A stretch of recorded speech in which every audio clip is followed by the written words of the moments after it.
Hey you and welcome to this video where I will help you out how to send money from Wise to friends. And before doing that, you need to have a verified account on Wise. And then after that, we click here on send. Then we fill in right here, friends, there we go.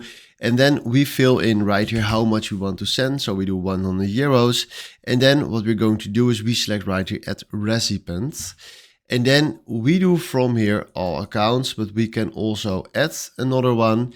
And then we can fill in right here his Wise tag, email, phone or business name. And then you can search for a Wise account, but we can also select right here bank details.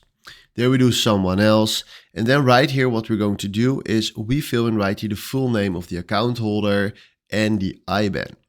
If you're going outside Europe, so France is not, to be honest, outside Europe, but let's say it's a French person that lives outside Europe, we fill in right here the full name of the account holder, the IBAN number, and then the SWIFT or the BIC code. Then we do continue, and then he will send us to the review page where you need to check all your details carefully.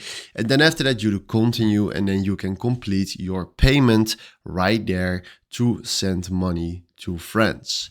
So this is how you can send money to friends from Wise. Hopefully this was exactly the video where I was looking for. Thanks for watching and have a wonderful day. Ciao.